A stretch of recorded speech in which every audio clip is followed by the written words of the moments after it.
നേർവീഥി നേർവീഥി നേർവീഥി. Evangelist Kunjumon Thottappally ഇപ്പോൾ ദൈവവചനം പങ്കുവയ്ക്കുന്നു. ശ്രദ്ധിച്ചാലും.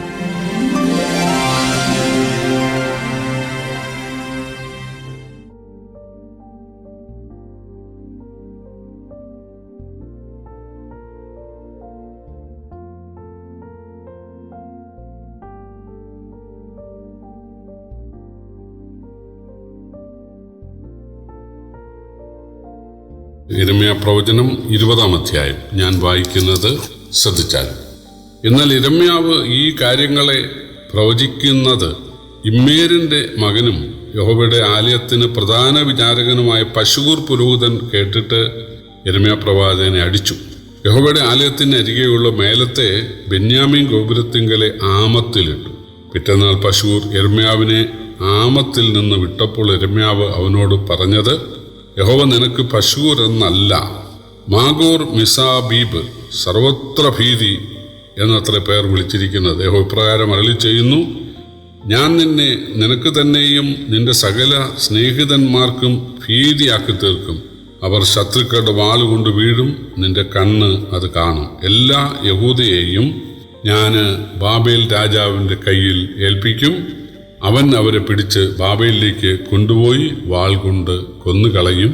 ഈ നഗരത്തിലെ സകല നിക്ഷേപങ്ങളും അതിലെ സകല സമ്പാദ്യങ്ങളും സകല വിശിഷ്ട വസ്തുക്കളും യഹൂദ രാജാക്കന്മാരുടെ സകല ഭണ്ഡാരങ്ങളും ഞാൻ ശത്രുക്കളുടെ കയ്യിൽ ഏൽപ്പിക്കും.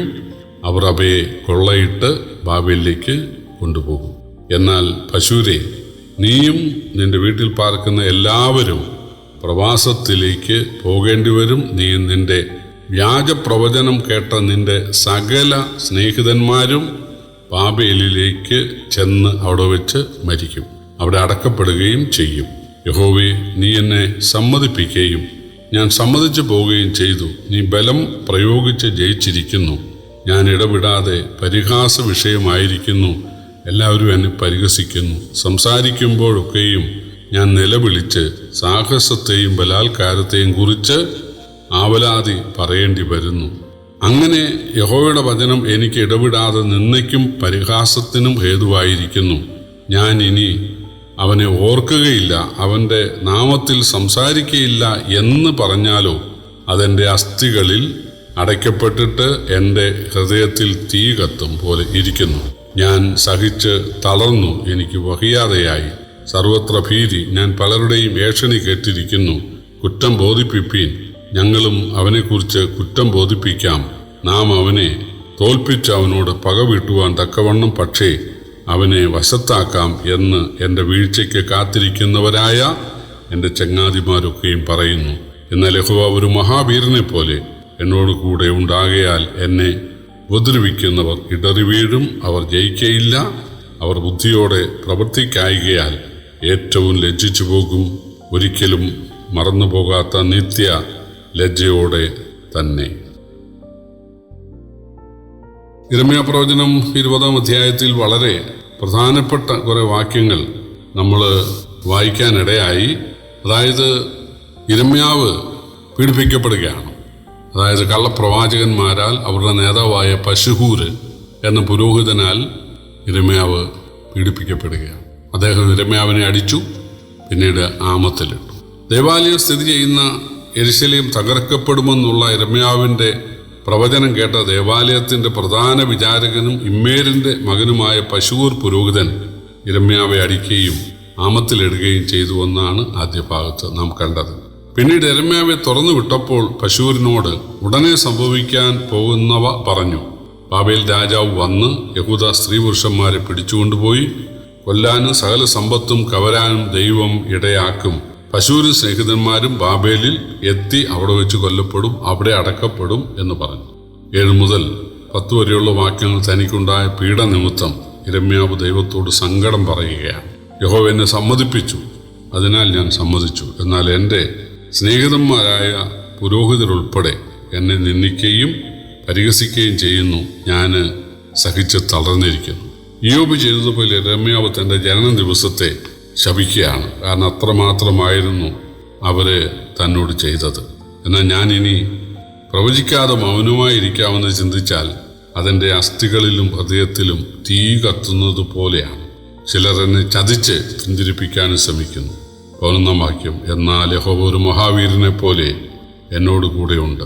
യഹോവ തക്കവണ്ണവും അധികവും അവരെ ശിക്ഷിക്കും. പ്രിയപ്പെട്ടവരെ, യിരെമ്യാവ് പ്രവചിച്ച കാര്യം ഒരു സാമാന്യ മനുഷ്യൻ്റെ യുക്തിക്ക് നിരക്കുന്നതല്ല. യിരെമ്യാവിന് പോലും അത് വിശ്വസിക്കാൻ ബുദ്ധിമുട്ടുള്ള കാര്യമാണ്.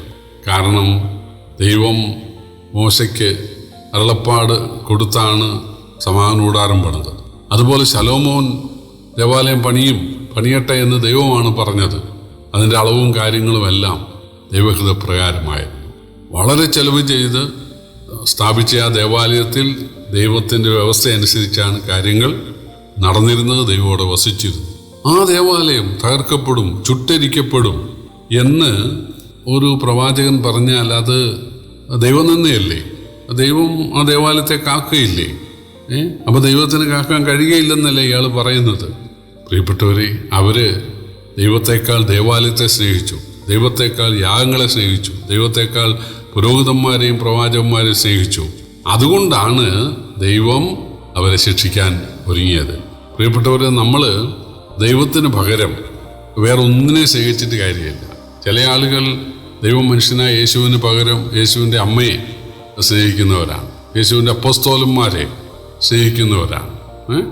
നമ്മെ സ്നേഹിച്ച് നമുക്ക് വേണ്ടി മരിച്ച നമ്മുടെ രക്ഷിതാവിനെ ആണ് നമ്മൾ സ്നേഹിക്കേണ്ടത്. തിരുവെഴുത്തിലുടനീളം, പ്രത്യേകിച്ച് പുതിയ നിയമത്തിലുടനീളം നമുക്കത് കാണാനായിട്ട് സാധിക്കും.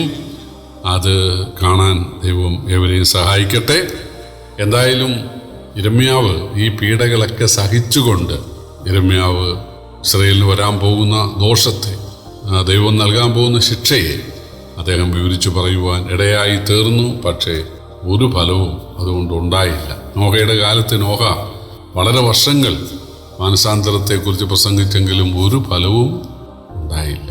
ഹാനോക്കിൻ്റെ കാലത്ത് 300 വർഷം ഹാനോക്ക് പ്രവചിച്ചു, ഒരു ഫലവും ഉണ്ടായില്ല. പ്രിയപ്പെട്ടവരെ, ഫലമുണ്ടായാലും ഇല്ലെങ്കിലും ദൈവം പറഞ്ഞത് ചോദ്യരഹിതമായി അനുസരിക്കാൻ നമുക്ക് സാധിക്കണം. കർത്താവ് നമ്മെ സഹായിക്കട്ടെ. കർത്താവിൻ്റെ വലിയൊരു നാമം എന്നും എന്നേക്കും വാഴ്ത്തപ്പെടുമാറാകട്ടെ.